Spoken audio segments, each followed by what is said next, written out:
Hello, everybody, and welcome back to Small Town Murder Express. Yay and choo-choo! Oh, yay indeed, Jimmy. Yay indeed. My name is James Petrogallo. I'm here with my co-host. I'm Jimmy Wissman. Thank you, folks, so much for joining us today on another crazy edition of Small Town Murder Express. 10 pounds of murder in a 2-pound bag. Here we go. All aboard the train here, pulling away from the station. Let's start out here. Before we get started, just want to tell you, definitely head over to shutupandgivememurder.com. Get your tickets for live shows. Seattle at the Moore in October. Tickets left for that, as well as the virtual live show the Thursday before Halloween. We cannot wait for that. It's just like a regular live show, except we have costumes on like idiots, and we'll make fools of ourselves while telling you a funny story. So that's how this goes here. Now, normally we plug Patreon and all that, but we have to introduce somebody. Yeah. This is our 632nd episode. We've done a big number. So many episodes. And one thing, if you'll notice, that we've never had on this show is a guest. We've never once had a guest on this show because, frankly, we were like, no one's going to fit in, whatever. Yeah. And then we had this presented to us. We had the opportunity to have a guest on the show that we couldn't turn down because he's just that good and that funny, and we respect him too much, and we have to have him on here. Everybody, our special guest this week, Will Forte. Will Forte! Hey. Oh, hello. I requested 632. He almost got 631, but his people pushed for it, and we couldn't turn him down. He's been listening, and on number 19, he said, in 632, I'm in. I'll come then. Yeah. Give me about 8 years, and I should be ready for this stuff. Now, it is an honor to be your guest. Well, thank you so much for having me. Thank you for being here. Will is in an amazing new series that comes out. Is it the 19th of September, I believe? Yes, September 19th. Yep. Haunted Hotel. It is on Netflix. It is so funny. Would you like to please just tell everybody, just a basic gist, and I'm sure we will add into, but please. Okay, so basically, I die. And I leave my hotel to my sister. So my sister and her kids run into this hotel, start running a hotel that is filled with haunted ghosts, me being one of them. Yes. And hilarious. It's animated, and it is so funny. I love the serial killer guy who just wants to stab people, even ghosts that have already died. It's just so funny and ridiculous and great. Yeah. Well written. You have the thirst for death. It doesn't leave you once you die. No. Right. Yeah. And then you're stuck at this hotel, and I'm like, this is so great. It's really, really clever, and we definitely recommend everybody watch this. It's so good, and we'll talk more about it during the course of the show. But definitely September the 19th, Netflix. Watch yourself Haunted Hotel. Do yourself a favor and get in there and do that. Is it all coming out at once, Will? Because it's 10 episodes, and you guys let us see it, but is it all coming out at once? Is it going to be bingeable? Yeah, I think it's all. I think just like your old Netflix series, just drops all at once. 100% bingeable, and it's terrific. There's callbacks in it to other parts of the show. It's so funny. It's a really well written, comedic brain kind of show. It's clear that your team is very, very talented, very well done. I like it. And you it's really fun. The animation is really great. Yeah. It's so fun. It's so fun. And it's crisp animation blood and gore too. Yeah. Everybody, right. Everybody listening knows we don't like pull punches ever. We're always like we don't have like an industry kiss ass type of thing. Like if something sucks, we go, well, that just sucks. It's bad. And I don't know how nice and whatever that is, but it's just kind of how comics are. And this is really good. I mean, from the bottom of our hearts, it's really good. So please, our audience. Hey guys, let me test you. How'd you like the Brothers Solomon? Brothers Solomon. I didn't get that far. I don't think. Is that the? Okay, that's good. Honestly, I have to prepare. I have to prepare the shows, so I can't have as much. Jimmy's got a lot of time on his hands. If you watch that and you liked it, what is it called? It was me and Will Arnett. It was like 20 years ago. Oh my God! I was thinking in the haunted haunted hotel. I was thinking. Yes. I was asking you. I was thinking of Brothers Grimm, the Netflix cartoon that also came out a couple years ago. I remember that. bunker from my past. Oh, gee. I do remember that. I do remember that because, yeah, you and Will Arnett together is a crazy, awesome combination, by the way.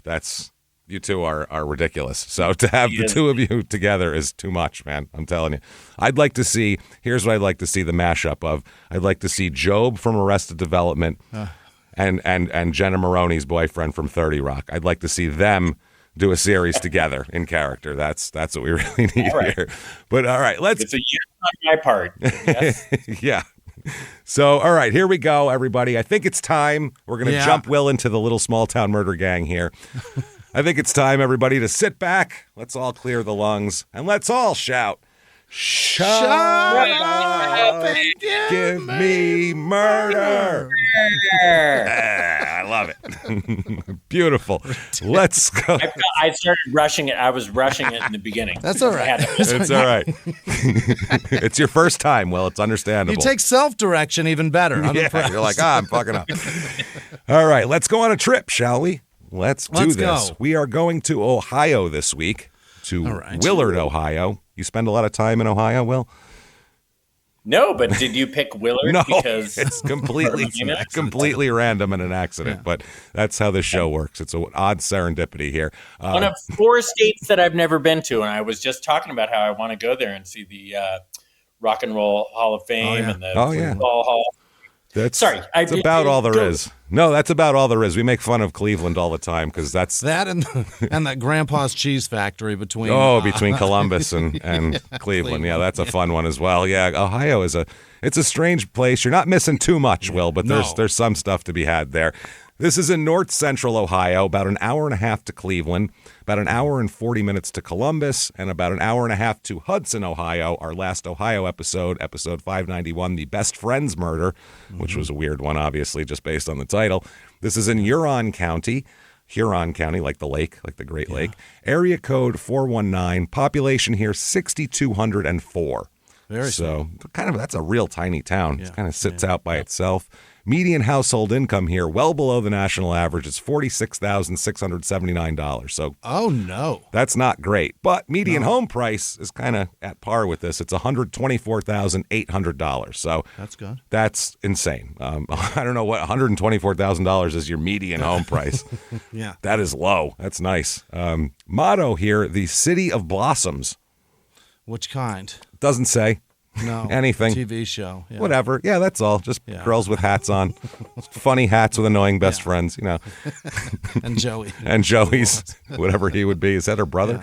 Yeah. The original, little bit of history of this town, original name of Willard was, and you won't be surprised that they changed it, was Chicago.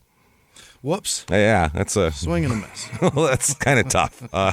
It was named for the junction of the Baltimore and Ohio Railroad's line to Sandusky. And then that went off to Chicago. So they said, well, if you take this railroad to this railroad and then make a transfer and go up there, you get to Chicago. So let's call it Chicago, which is logical. Very logical. So with the name Chicago, passengers on the railroad would confuse this and be very disappointed when they arrived here instead of in Chicago. Yeah. They were not quite what they were looking for. This ain't it at all. No. So they were like, So then they changed it to Chicago Junction.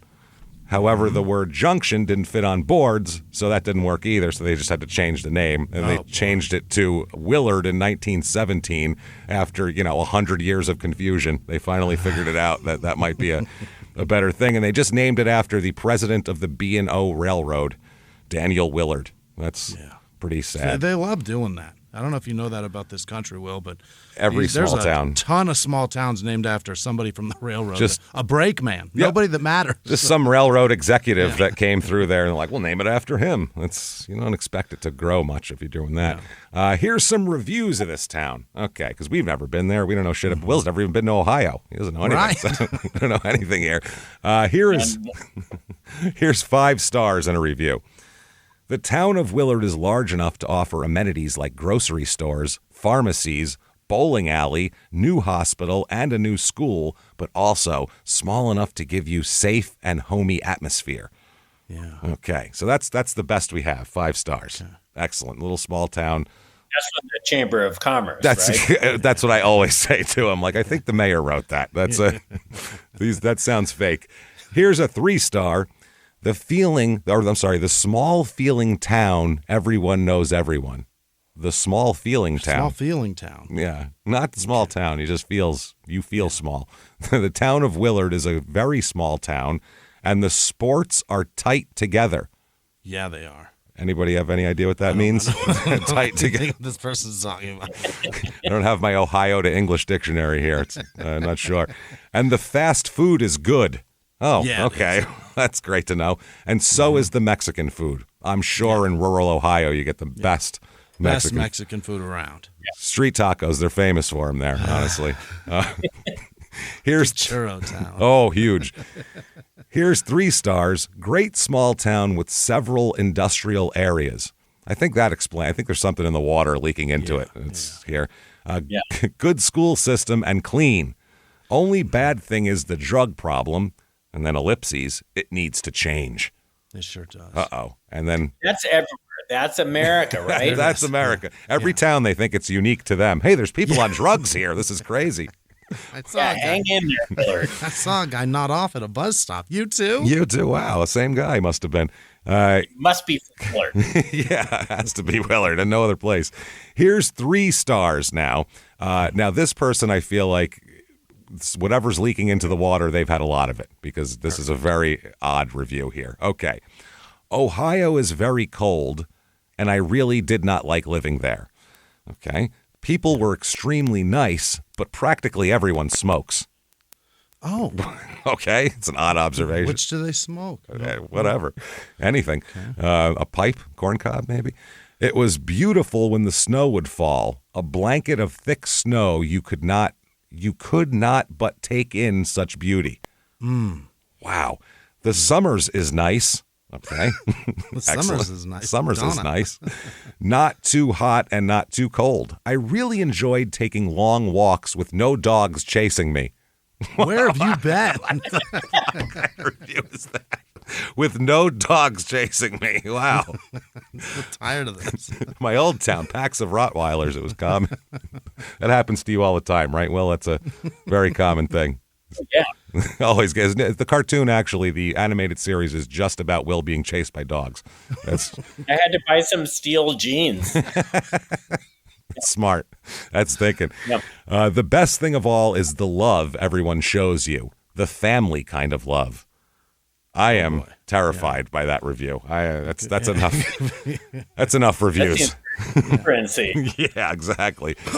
Things to do in this town. Okay, we'll go over this really quickly. We always go over like a little festival that they have just to give a little flavor of the place. Here we go. Have the Willard, Ohio sesquicentennial celebration. Yeah. Yeah. What's a sesquicentennial? That is 1874 to 2024. So we're talking 150 years. Oh, okay. Yeah, 150 years is. Yeah, sorry, bad man. Sesquicentennial. That took me a minute myself here. What would be the 200? Would that be bisesquicentennial? Yeah. Oh, yeah. Bicentennial. Bicentennial. Bisexual. Yeah. Bicentennial's 200. Yeah, that's So 200. what's the other one? Sesquicentennial. But I'm saying what's 250? Oh, no. Is it bisexual? Is that what you said? Bisesquicentennial. No, because bisesquicentennial would be 300. If 150, that'd be 300. Yeah, there's probably a whole other thing for that. Probably a whole Oh, other. that'd be. Yeah. That's tricentennial, right? Oh, there you Right, go. Yeah. And then yeah. we got a quadcentennial. It's going to all go from there. Bisesquicentennial would be 250, wouldn't it? Is that what we're saying? Americans we're so stupid because we only know that our country had a bicentennial. So like that's as far as up as we know for those words. We don't know anything else. It's all been an experiment anyway. Who gives a shit? Who cares?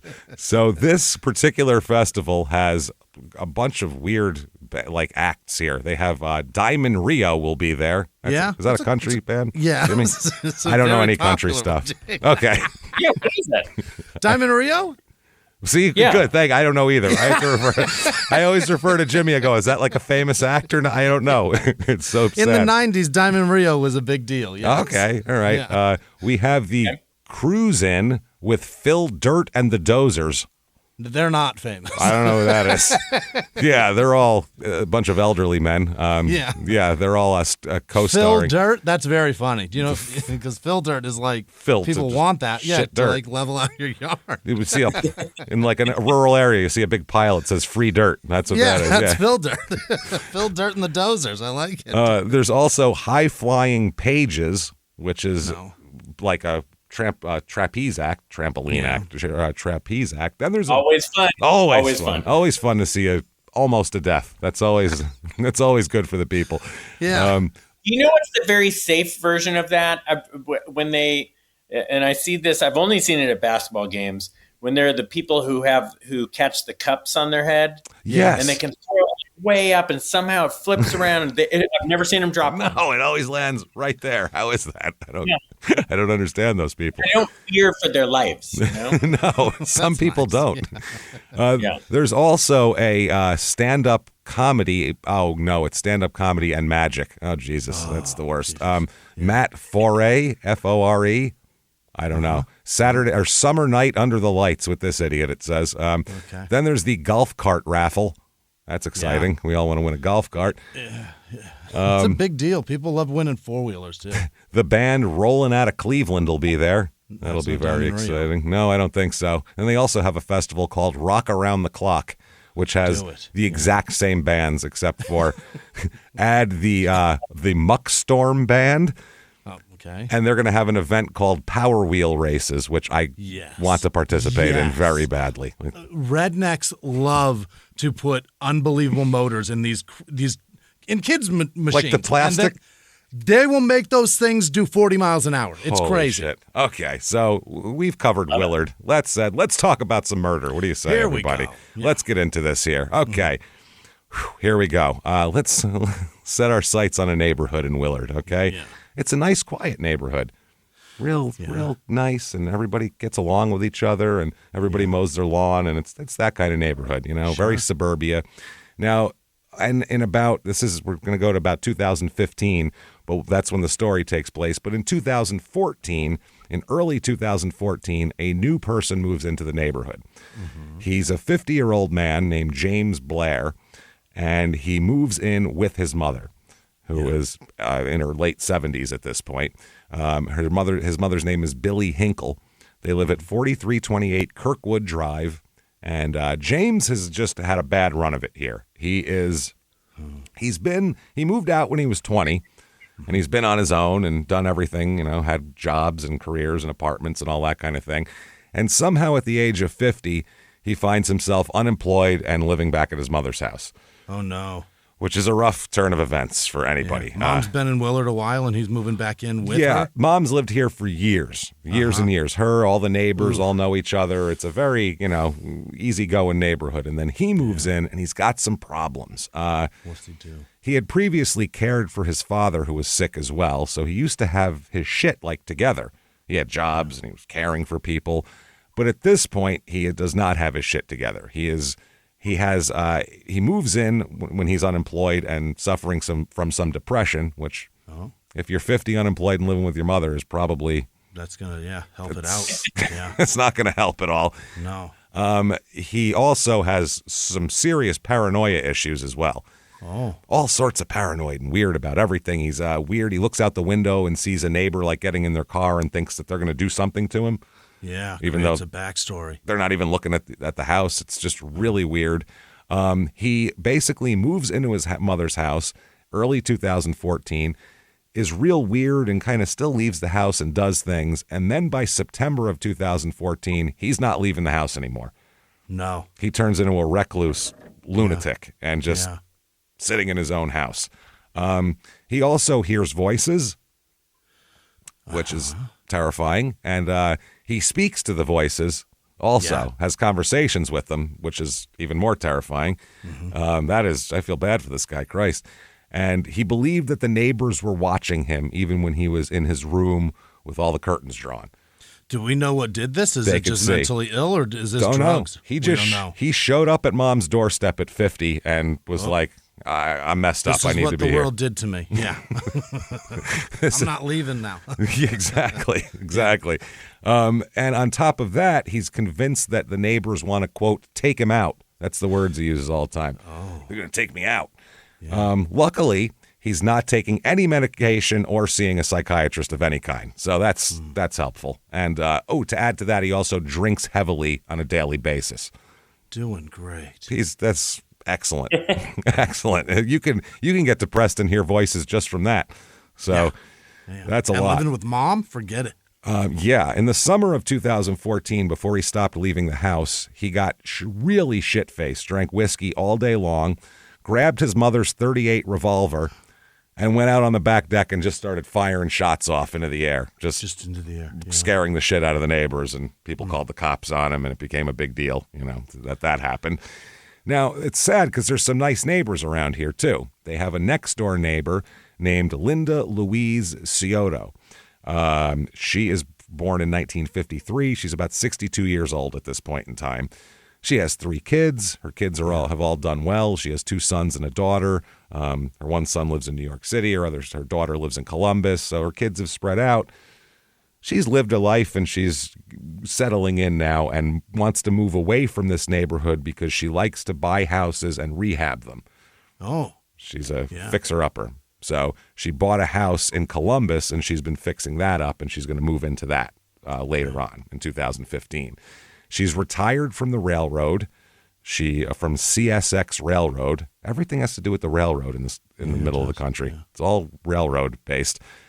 She worked her way up from phone operator in the 70s to assistant superintendent of operations in Indiana, in the whole state. So she's this lady is a hustler. She works. Then when she retires, she ends up going to Bowling Green State University and graduating magna cum laude from there as well at 58 years old. Right? At 58. So she was a history major there, which is pretty cool. She's also into politics and environmental stuff. She's a real environmental advocate and activist and that sort of thing. She's into crafting and gardening and nice lady. Nice lady. Likes to rehab homes. She's a big Finishes a career, starts from the bottom again. That's crazy. Yeah. She seems like a big HGTV watcher, I feel like. Yeah. Huge. Flippers. Yeah. Property Brothers. Yeah, definitely. She's a grandmother of 3 as well, so she's just going to settle into her later life, but she's not ready to settle at all. She wants to do stuff.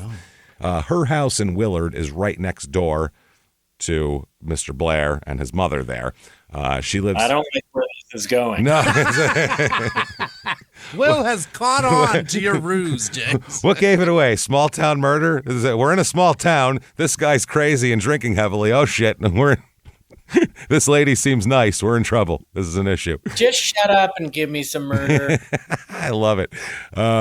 So she lives in a 3-bedroom, 2-bath, 1,200 square foot house. Nice little garage, some grass to mow, all that kind of thing. So it's a small little joint, but nice. Nice. She keeps it up real nice, too. Mm-hmm. So July 2015, where Mr. Blair, James, has not left the house in, say, 9 months at this point. Things are getting weird. Linda is about to move. That's when she bought the house in Columbus. She sold her home in Willard and was fixing it up, kind of just going around her house, getting it all nice for the new people that bought it, which is a pretty nice thing to do.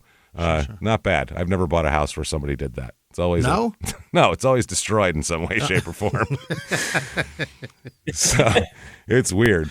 So they do the inspection and then they agree to fix some things, and it could be like that too, where there's something that was made it unlivable and they got to fix it. No, she's going around like painting things that didn't look right. Yeah, like trim. She's like painting trim. She goes around making sure all the garden and the lawn is all nice for them. And I was like, wow, this lady's. I want to buy a house from her. Jesus Christ. Me like her too much when I know what's going to happen to her. It's a problem, isn't it? Damn it. You don't know. It could be her. She could turn on us all in the story. That's what's beat a man to death with a paintbrush while she's trying to put in some trim. You never know. One of those stirrers, those things will get you. So July 28th, 2015, it is, according to Linda's daughter, quote, ridiculously hot outside. Yeah. Just ridiculous. That review said it's never too hot or too cold, so I'm very upset that they're lying nature here. So Linda waits till 9 p.m. to go out and mow her grass. She has to mow the grass for the new people, and even on a hot day. So she waits till 9 p.m. Sun goes down, just takes the edge off the heat a little bit. Mowing time. She's moving in 8 days, by the way. She has 8 days left here, and then she's gone. So the sun is setting, and Linda fires up the lawnmower and starts doing it, starts mowing. Her daughter said she didn't want to leave the lawn unmowed. Oh, it's unbelievable. That's so conscientious. So James Blair, our friend next door, is watching. He's pissed. Yeah. Really pissed. For some reason, the sound of the mower at 9 o'clock at night, it's not like he's got to be up for something in the morning and he's trying to sleep. Guy's trying to make a podcast, James. No, God damn it, Jesus Christ, I got to pause this fucking thing. No, he is shit-faced. He's been drinking beer and whiskey all day long. Oh, no. From like the second he woke up, and he's been up a while. So he's staring out the window at this woman mowing her lawn, and the sound of the mower is grating on him big time. So, and by the way, this is still 9 months he hasn't left the house. So, I'm talking in the yard. He hasn't gone in the yard. He's just been inside the house, which is insane. So he goes to the back patio, and he watches Linda start up her mower and start mowing and doing all this shit.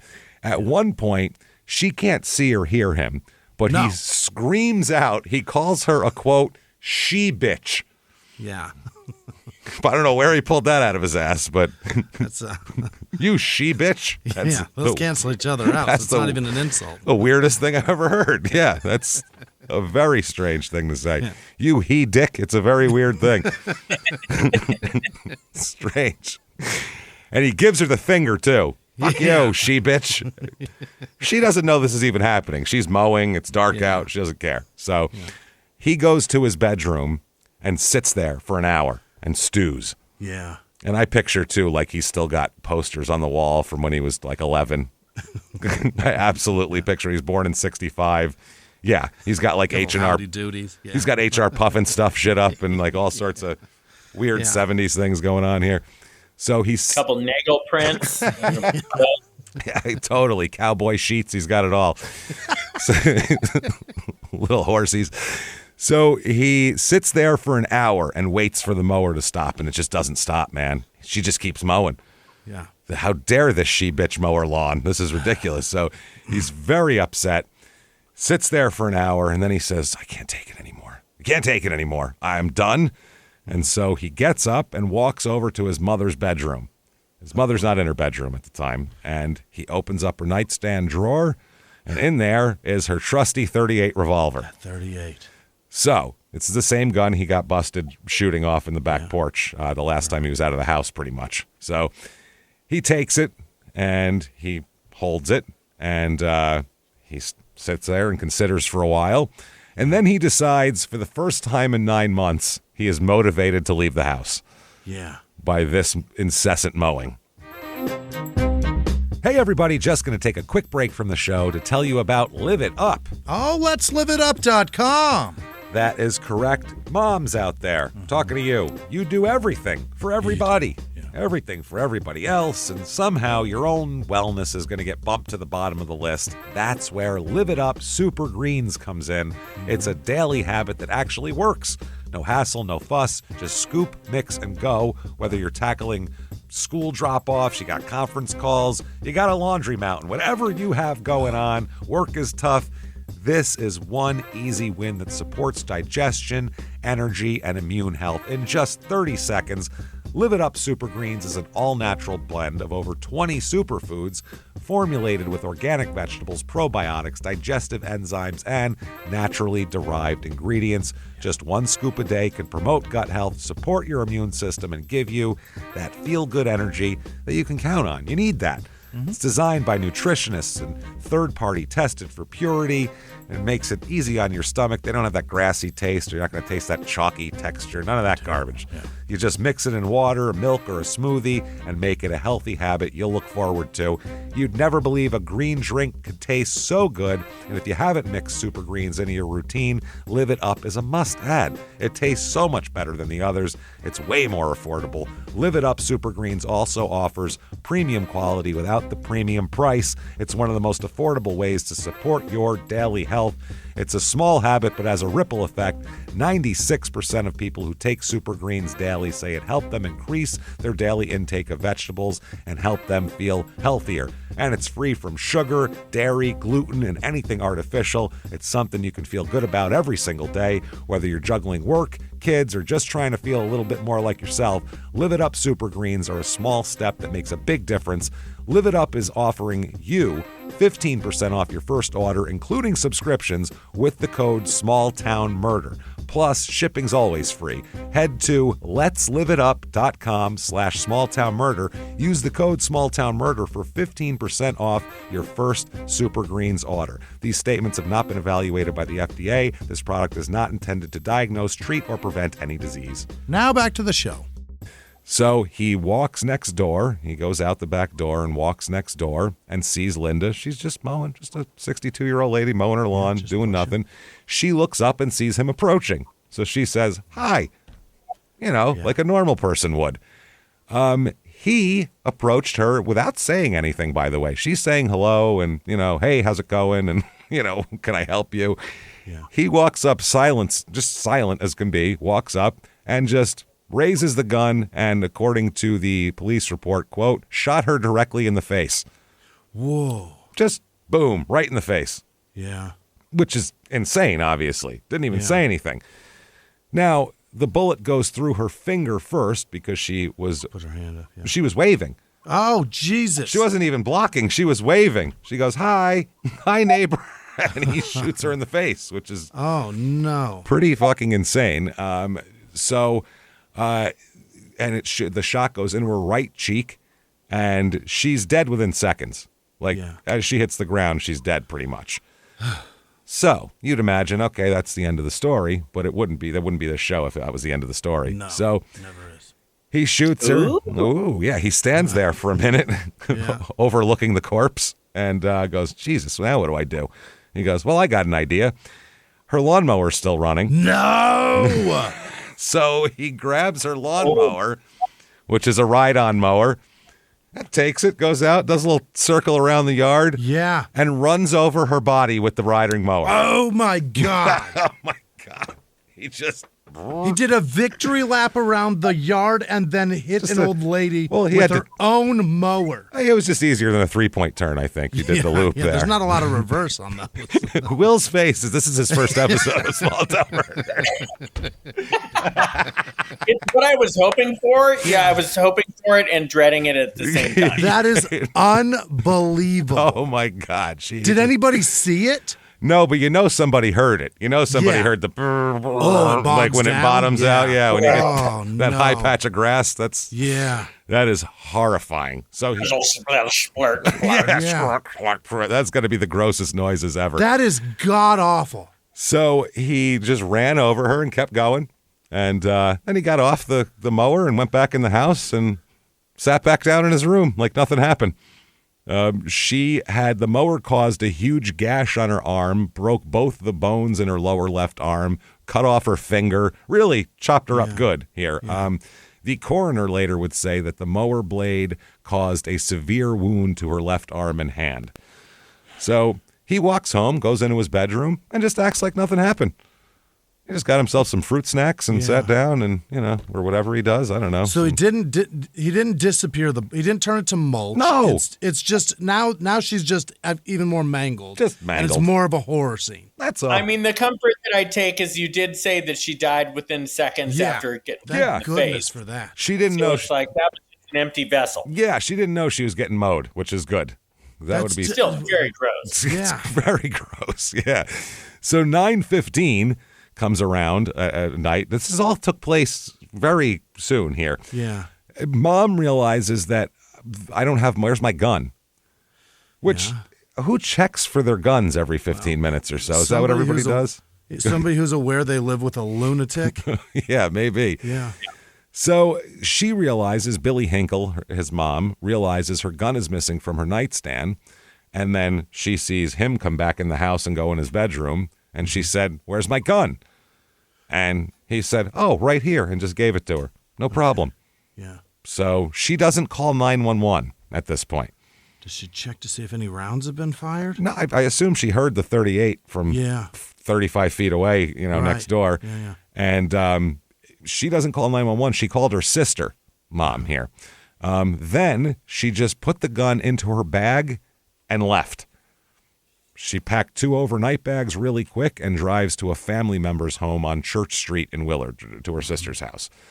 So 11 p.m. comes around. Nobody has found Linda in the yard yet. She's still laying in the yard, lying there, mowed and Nobody's shot. seen her there. No, because it's dark out, so no one's looking at people's yards. Oh, right. Yeah. 9 p.m. Yeah. So it's 11 p.m. The mower is found beside her 10 to 12 feet from where she stopped mowing. Right. And at 11 p.m., someone finally sees her and calls the sheriff's department. Goes, "Holy shit, we got a real problem here. She mowed herself silly. I don't know what happened." So the cops, it must be, I don't know. If you came upon that scene, you'd go, "Did she mow herself? How is that possible?" Did she fall She off mowed the herself, mower? then shot herself in the face. Is the most logical. Crazy. Yeah. She's like, "Damn, the mower didn't work. I'll try this." Yeah. So the sheriff, Dane Howard, arrives, and he called this the, quote, "most bizarre crime scene he's encountered in his 30-year career in law enforcement." He said it was horrific, as you can imagine here. So they try to question Blair. They go next door to try to question him. He won't answer the door for them. No, he'll say he's in there, but he won't come out. Yeah. Not coming out. No. It's just the voices in my head, whatever he's thinking. So he won't answer the door, so they then have to surround the house, and he barricades himself inside. Oh, boy. He's not coming out without a fight, he says. Yeah. He's got nothing to fight with. His mom took the gun, but he's not going out. So they sit there all night, overnight. The Ashland County Sheriff's bomb squad robot they sent in to track his movements in the home. So this guy's walking around his house with a bomb squad robot following him, which is hilarious. Yeah. Can you imagine if you hear voices anyway, and now you're like, I swear there's a fucking robot, and it won't leave me alone. Sure. Yeah. The police Roomba's talking. Yeah, okay, with your Roomba. Those things those have little personalities. Yeah. He might have made friends with it after a couple hours. Yeah. So a standoff is happening, obviously. The SORT team arrives and the hostage negotiation team is called in, even though there's no hostages. Fire and police trucks are there. They got everybody with like a woo-woo on top of their car and just brought them in and had them gather around. Nothing works. He won't come out. Mm-hmm. So they said, sheriff said, we have had a strong support from the community with food, water, and other offers of assistance since we've been on scene for over 2 days now. Oh, my word. They just have to hang out for 2 days and wait for this guy. I mean, what else do you do, right? Yeah, he won't come out. They don't know what to do. So eventually... Did his mom know at this point? Was she notified? Yeah, it's her house. So yeah, they were like, she's just saying, "I'm staying at my sister's. My son's nuts. I don't know. She's not getting involved here, outside of taking the gun." So after all this time, they finally somehow figured out, hey, what if we shoot tear gas canisters in through the windows? That'll get him out. Yeah. So they do that, and he comes out and surrenders. No problems. That shit stings. Yeah, it came out like nothing was wrong. Yeah. So he's held on $1 million bond. Okay. And according to the sheriff here, the sheriff said the information we have is that Blair was upset about the victim mowing the grass late in the evening. There's no evidence to support there had been any prior significant problems. They've never met before, Linda and James Blair. He never even met her before. I mean, yeah. What kind of at least go Not over. a great first impression, right? No, definitely a 38 bullet to your cheek is a terrible first impression. Yeah. Absolutely awful. So one of the neighbors, Dolores Allen, who lives on the road here, said that authorities made her leave her home around 11 p.m. and told her that a woman was shot while mowing her yard.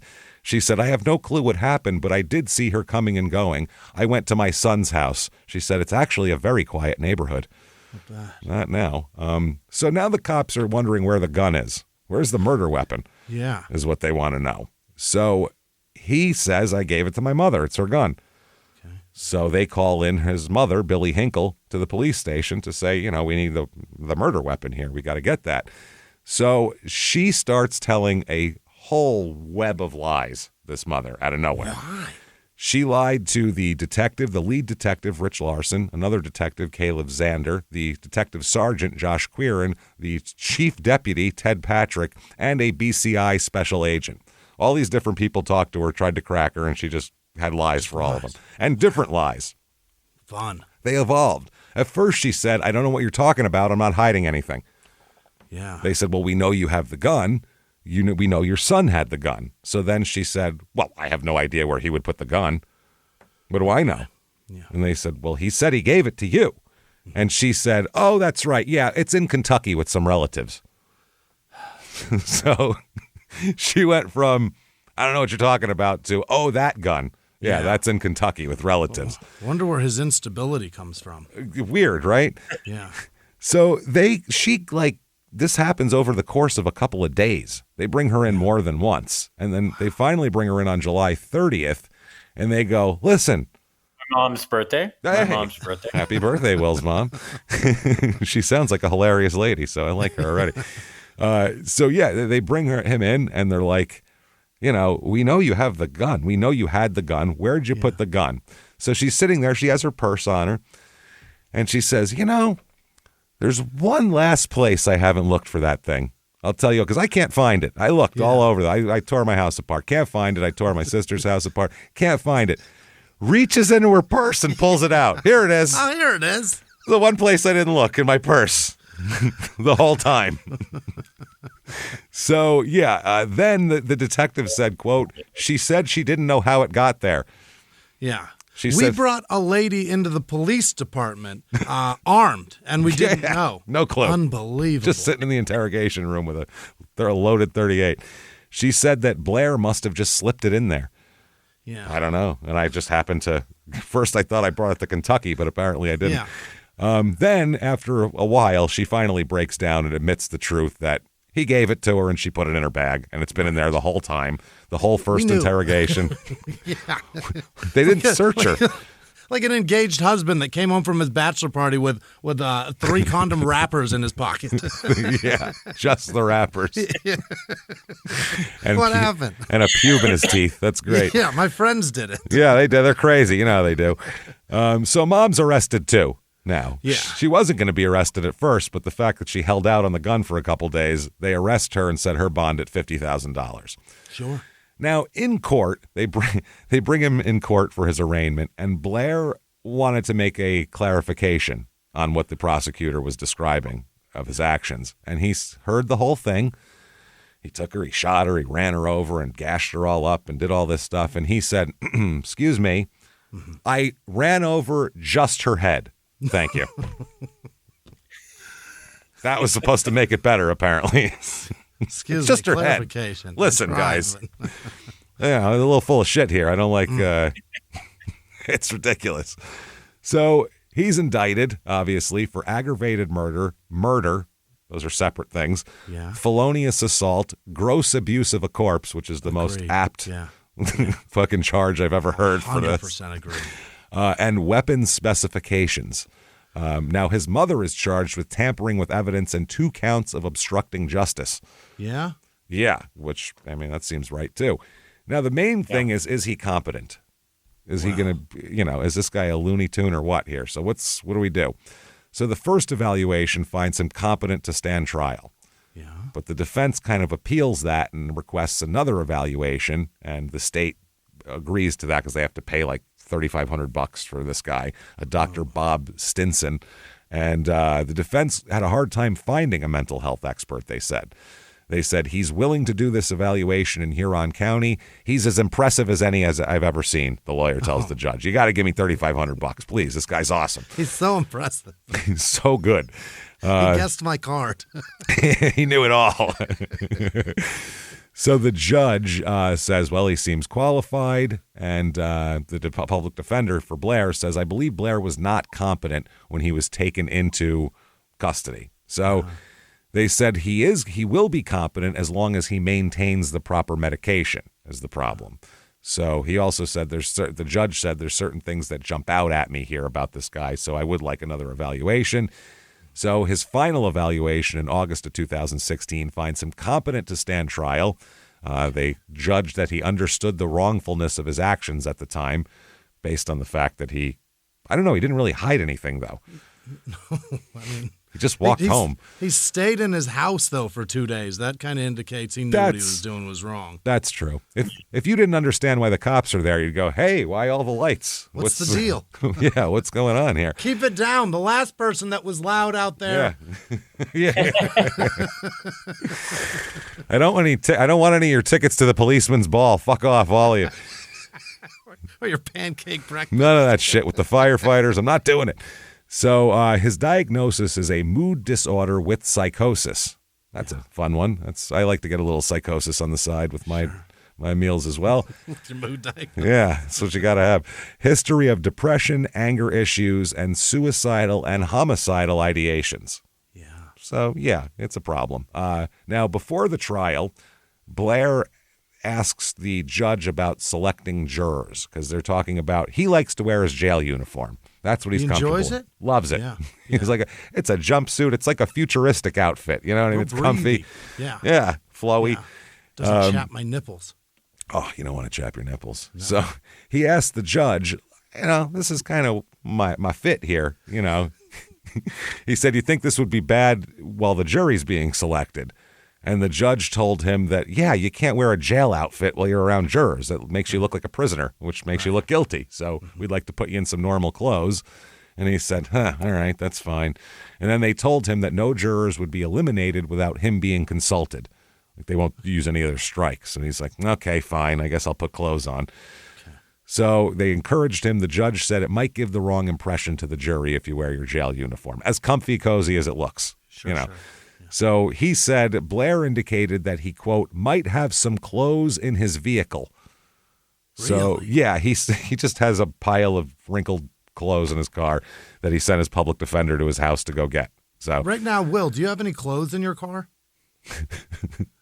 I do. I have clothes in my car. Sorry, I took a brief second because I was like, I got to see what this guy looks like. He looks just as crazy as he sounds, does he not? He does not look hinged. No, he doesn't look hinged. I love this so much. His hair is nuts. What's Linda's name again? Ciotto. Ciotto. Will is riveted. I love this. I just need the visuals, not the line. No, this is why we do live shows, because people are like, I love seeing. Yeah, I get to see everybody. You do have clothes in your car right now, Will? But, I got clothes in my car all the time. He's an actor. I mean, not always, but like, it's not like, it's not the. It's a handy thing sometimes. Really? Wait, clothes that you are like murder court clothes? Like if you were charged with a murder, you'd be comfortable in front of the jury? No. Yeah, you get like a pair of jeans in there, sweatshirt. Oh, you mean like a suit? No, I got like a hoodie. Maybe a pair of socks somehow. Yeah, that's you don't have smart. arraignment clothes in there? Come on, indictment clothes? Jury selection outfit you don't keep in your car? That's really, you need to have that. So the prosecutor here decides that they would like to offer him a plea deal, see if he takes it. Okay. Because it's going to be a circus of a trial with this guy. He's going to be nuts. He's going to be disruptive. You don't want this. And that disruption, you never know what a jury can take from that. They might see an insane person and go, wow, he's insane. I'm going to judge him insane. And that's what'll go on. Yeah. So the prosecutor said this is a very significant case. The defendant needs some time to consider his options. So they gave him, on a Tuesday, they said, you have till Friday to decide. Okay. That's the time that you need. Yeah, 72 hours. That's it. And the public defender said he's been in jail for more than a year. He just got this offer. You're going to give him a couple of days? And they said, yep. Mm-hmm. So he decides, I guess I'll take the deal. What else am I going to do here? So, I mean, I gotta say that 3 days. I think they're doing him a favor. Fine. It's like, don't overthink this. Don't know. Yeah. It seems right. Do it. Plus, those lawnmower pictures of the woman after she's been mowed in front of a jury. That's rough. You don't want a jury seeing that. So during the plea hearing, the prosecutor recites the facts, and Linda's daughter, the victim here, her daughter is in the gallery crying. They're describing the shooting. They're describing the lawnmower mutilation. The poor lady's sobbing there. They say that based on the court documents, they stated that on July 28th at 9 p.m., Linda began mowing her yard. The defendant became upset. He used a .38 revolver that he normally kept in his mother's bedroom, which is a weird way to say he took his mother's gun from her bedroom that he normally kept there. He shot the victim directly in the face. The bullet went through her finger into her right cheek. The coroner determined she was dead in seconds. After the shooting, he moved the still-running lawnmower onto Linda's body. It broke both the bones in her lower arm, caused a great gash, and amputated her finger. Blair then spoke to his mother. He then turned himself into the Huron Sheriff's Office. So that's the basic. Now, they describe all of that, which is all undisputed facts. We've gone over them. That's what happened. He then, the judge asks him, so do you agree that these circumstances are true? Because he's pleading. And he said, quote, I disagree with pretty much everything she said. That's all a lie. Yeah. Then he said, again, I'd like to clarify, I ran the mower over just her head, quote unquote. Oh my God. That's my sticking point. I don't like the way she's misconstruing my violence. So the judge here, the judge asks about his mental health evaluations. Did everything go well with those? And he said, quote, I wasn't happy with any of the meetings. I didn't like that. Didn't like that either. Didn't like that at all. They said, okay. So do you still want to plead guilty? You just disagreed with everything that we had already agreed on. And he said, yeah, that's fine. Fuck it. I don't care. Whatever. Fine. That'll do. We didn't That'll ask work. you if you want cheese on that. Yeah, he doesn't get to have it his way here. So It was his plea deal. He's still like going to jail for the rest of his life, right? Well, it's just like he doesn't get the death penalty. Is that it? He would have maybe got life without parole, or I believe possible death penalty in Ohio. But I think they just wanted to. I really think they wanted to avoid the mental health aspect of it. Yeah. I think that he's so crazy they thought the jury might go, he's fucking crazy. Like this is a little wacky. So, they decides he will plead guilty to aggravated murder and gross abuse of a corpse. Sure. Now, that will also, they get rid of the lesser murder charge because there's aggravated murder and murder. So they get rid of that and the felonious assault charge. That's part of the deal. They dismiss that. So it's aggravated murder with a 3-year firearm specification. Okay. That's what it is. And gross abuse of a corpse. Now, during sentencing, the sheriff says, quote, the information we have is that Blair was upset about her mowing. Now, there's no evidence to support that there had been any even interaction between them in the past. And he's about to get a new neighbor in 8 days. That's what I mean. She's moving, for Christ's sake. Just let her move. The public defender, imagine you're this poor guy. You have to defend this case. You're like, oh, my God, what do I do? He said, this case isn't a simple matter of a guy angry over the sound of a lawnmower or even gun enforcement. Huh? Okay. He said he is a diagnosed schizophrenic. He hadn't even left his mother's premises for a year. Yeah, the poor man hasn't been able to digest a decent meal in 6 weeks. 6 weeks. Sorry, Goodfellas reference. It always comes out. It has to be. I love that line. He said, I know it's cliche, but there are never any winners in a case like this.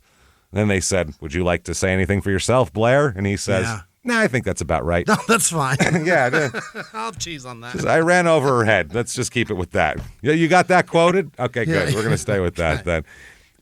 So it's interesting. And so from sentencing, the judge himself calls it, if you're getting sentenced for murder, you want the judge to be like, I've seen this a million times. This is no big deal. This is common. He says that this is, quote, the most shocking and heinous case he's handled in 10 years as a judge.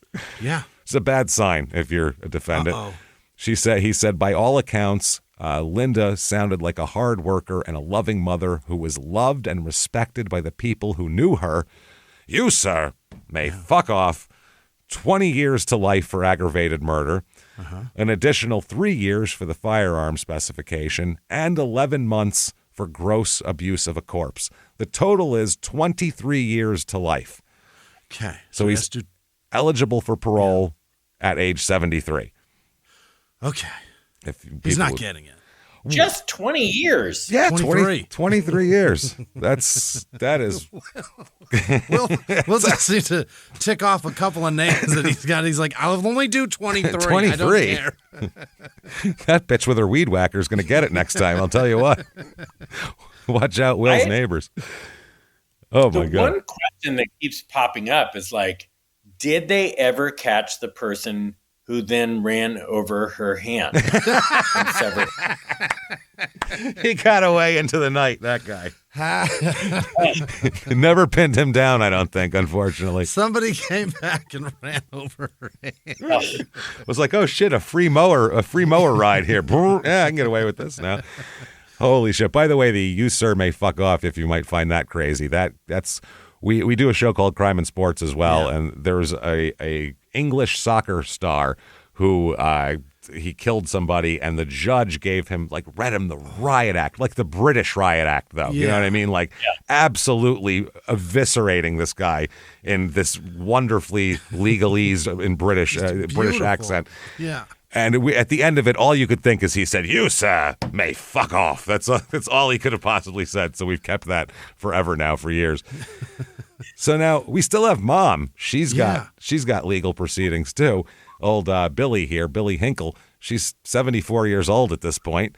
Oh, Jesus. And she's going to have to plead guilty too. Yeah. That's all they have her on everything. So they said Billy Hinkle was involved in the egregious crime committed by her son.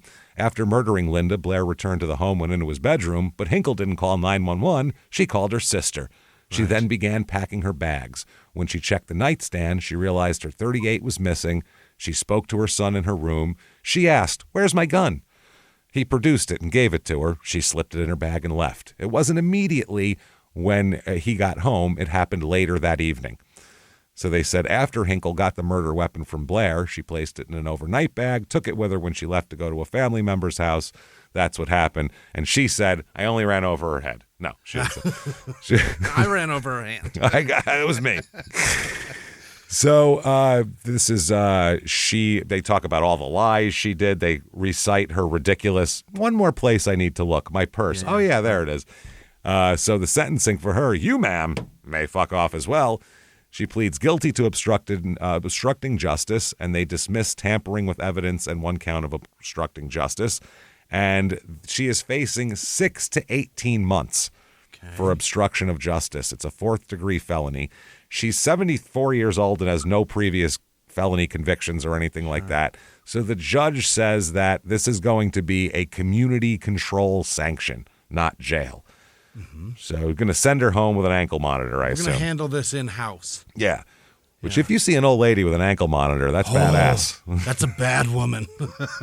Watch out. She makes poison pies. The 23 years seems light. Yeah. I think that probably is about right for her. Like, she, trying to protect her son. She's not doing anything else. But keep in mind, Will, it's 23 to life, so he's going to get up for parole around then, and there's no way they're letting this man out. Maybe if he's all medicated. Yeah. You never. If he's feeling much better by then, you know what I mean? I'm feeling much better now. I'm doing great. They might just let him out. Yeah. So she ends up going home on house arrest, which is, like I said, probably for the best here. Yeah. What are we going to do with an old lady who helped her son? It's not like she's going to be hiding other people's guns. Right. If she raised a stink about it when she tried to get the gun, he's going to kill her too. Yeah, that's the other thing. She's probably terrified of the guy, I would assume. Yeah. So then there's a civil lawsuit as well. Oh, shit. This is not over yet. Yeah, no. The estate of Linda files a suit against Billy, the mom, for letting him have access to the gun, basically. Now, the claims are negligence and wrongful death, intentional infliction of emotional distress, negligent infliction of emotional distress. So they say that Hinkle had a duty to use ordinary care in controlling and maintaining her premises. They said despite knowing about James Blair's mental instability and the danger posed, she unreasonably allowed James Blair to store firearms on her premises. It was her gun. That's what I don't get. Hinkle knew, or in the exercise of reasonable diligence should have known, that leaving her firearm unsecured, loaded, and within easy access of her adult son, James Blair, presented an unreasonable risk of harm. He was mentally unstable, abused alcohol, had taken her gun twice before, fired it from the back deck while drinking, harbored irrational anger toward neighbors, and she knew that Blair was extremely agitated, unstable, and particularly irate with the neighbors who he thought were coming for him for some reason, which is nuts. So they say that that they do not claim that Blair previously used the handgun to inflict harm in a similar nature. They didn't say like, oh, he shot people before. Yeah. He just, he shot her, but whatever. So they said that the evidence, they think it fails to demonstrate facts that somewhat overwhelmingly demonstrate that she could have anticipated Blair would use the firearm. So they're saying the defense is we have no way of knowing. She had no way of knowing that this guy was going to use the firearm like that. He's used it before, but even then it was just for fun, just for funsies, firing it off. 50. He's an adult. It's not like it's not like this is a 10-year-old. Exactly. He's an adult. He's been, back and forth, and he's had his own life. They say that Blair had no violent criminal history, which he didn't. This is all just out of nowhere. Never engaged in physical fights or confrontations with others, never displayed anger toward her or made her feel fearful of him. And by the time of the murder, he'd become a recluse and hadn't left the house. Right. So she said, unless they come over, he's definitely good because, he doesn't leave the house. It's not like he's going to go out and attack somebody. So she did not believe also that Blair needed immediate treatment, which I think is a little off. Yeah. I think if someone's, hearing voices, you should probably get them some treatment. She also said that on 2 occasions that he had shot her handgun off the deck. He'd been drinking but not intoxicated, and he wasn't upset. He was just having some fun. Okay. He's blowing off some steam cowboy style, that's all. Yeah. He said all he knew the night of the murder is that his reclusiveness and drinking had worsened by that time. He was intoxicated, upset with Linda, calling her a she-bitch out of her hearing, flipping her off before disappearing and sitting and stewing for an hour. So they said that the... Who heard the she bitch then? Her, the mom. Mom did. Mom heard it. Mom heard she bitch. Oh, mom. Okay. Yeah, and he said too, I called her a she bitch because he told the cops that. He said I called her a she bitch and she didn't react to that. So that obviously means that she's like a demon of some kind. Yeah. You know how that goes. They said that he had hallucinations involving neighbors, including the decedent allegedly threatening him. But evidence indicates that she understood Blair harbored false beliefs and delusions and believed the neighbors were watching him, with no indication that Blair had any actual hallucinations or physical interactions with the neighbors, so she thought it was fine. Now, her team argues that there's no legal duty owed to Linda by Billy to protect her from her son. Everybody's a person in the world. So, it's not like an 8-year-old went over and shot her. You don't really have control over a 50-year-old child. That there was no special relationship that existed between him and her for the mom to even know about, between Linda and James. So she's like, I didn't even know. Blair was an adult, and Ohio law does not require securing firearms from adults. There you go. Even if they're hearing voices and seeing shit. That's fine. So the judge uses the judgment for the defense for Billy, for mom. They sue her. Wow. They find in favor of her, and there's an appeal of that and everything like that, and it's wild. They say that Blair owned in the appeal. They say Blair owned his own firearm, but accessed the appellee's handgun on 2 occasions a year before the murder. So they just keep trying to say, but she knew he liked guns. She should have stopped him, and she should have stopped him. But they said that you don't have to lock up. You don't have to lock anybody up. There was a dissent to this judgment, though. Sure. They said, I cannot agree that Hinkle owed absolutely no duty as a matter of law when storing her loaded handgun, an inherently dangerous instrumentality, the use of which is reasonably likely to produce death. Hinkle knew that her son was mentally unstable, heard voices, abused alcohol, harbored irrational anger toward neighbors, and was not only aware of the location of the loaded gun, but that he had taken the gun on prior occasions. He's intoxicated. What are we doing here? Yeah. They said, take a hike. So they get nothing. Now, you would imagine this might change some Ohio laws. There should be some laws that get considered, sure. Well, it stands for the proposition in Ohio, you have no duty to secure your firearms from mentally ill adult family members, even if they're alcoholic, even if they hear voices, even if they've taken your gun before, even if they fired it while drunk and they did not change anything. Wow. Not at all. No, not even like a license to drive a lawnmower or anything? Nothing. Not even a goddamn anything.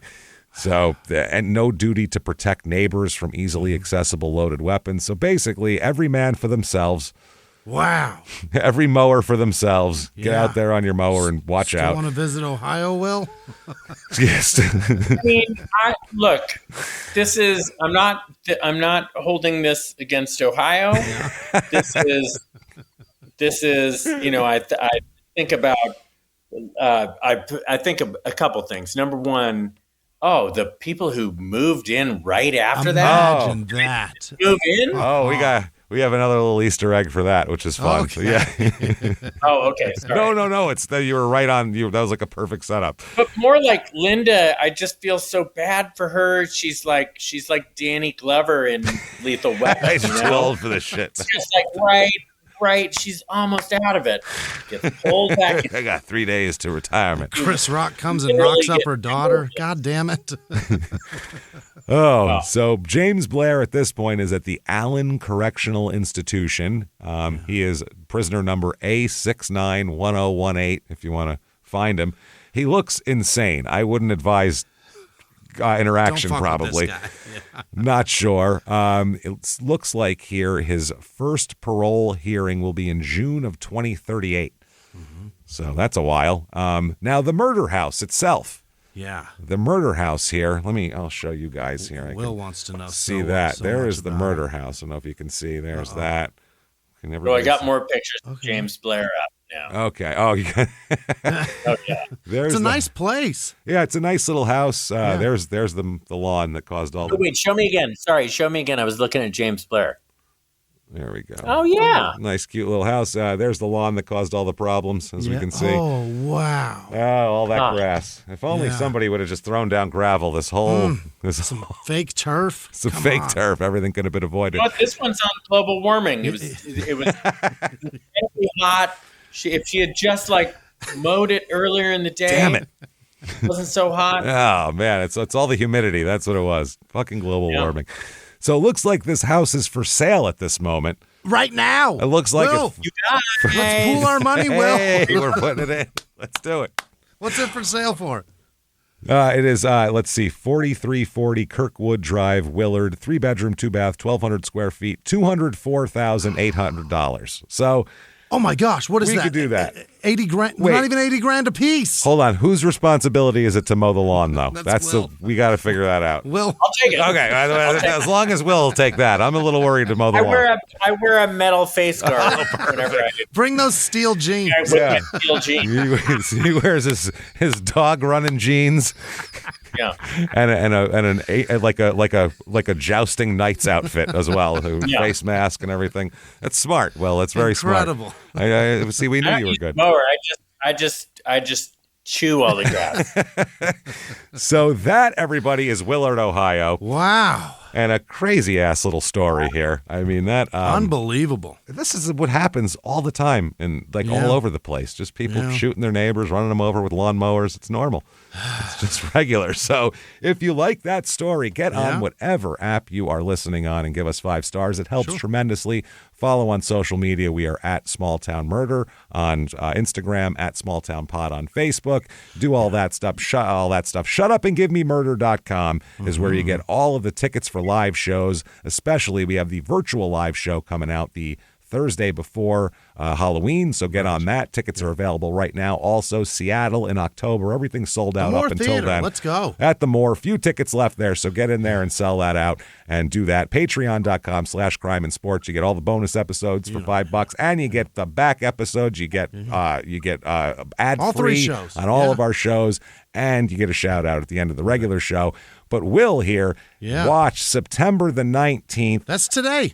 That's Haunted Hotel, everybody. Yeah. When the show comes out. It'll come out on Friday. That's right. Yeah. So definitely check that out. It is so funny and so good. Will's hilarious in it. And honestly, every voice performance is so strong in this show that it's a good group of voice actors. It really is. It's tremendous. And that makes all the difference, obviously, because that's the only thing we can get out of a performance of of the actor. And man, everybody's so good in that. It can be so terrible. impressive. It can be terrible animation, and the voices can carry the show too, and the jokes and the writing. But the show's got it all too. The crisp animation is incredible. It's so nice. It really it's visually appealing too. It really is. Yeah, it's not like you watch South Park and you go, "This is hilarious." It obviously looks like shit on purpose, but right. They clearly put the money into the writing. They don't give a shit about this.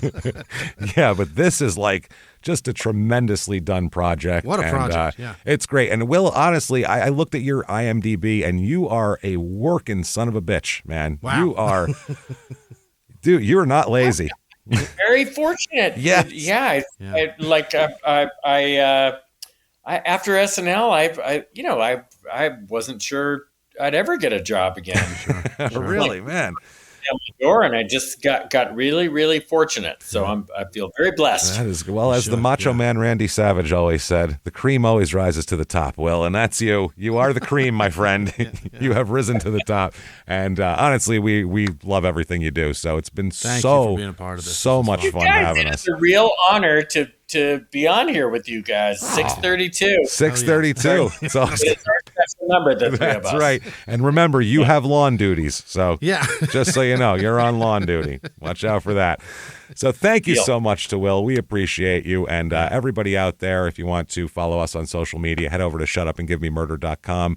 And there's a drop-down menu. Anything else you'd like to plug, Will? Tell the people to go see, follow you, do anything? No, I want to come see you guys live. I want to like you guys. Go see them live. It's been so much fun talking to you. We love to. Be a live setting. Anytime. You're more than welcome. I'm going to put your name on the list at every show we ever do now. And if you want to show up, show up. Tell them I get to show up. They'll be there. You can come hang out with us. So thank you so much. We really appreciate it. It's been great having you. Thank you. And everybody, until next week, it's been our pleasure. Bye. Bye.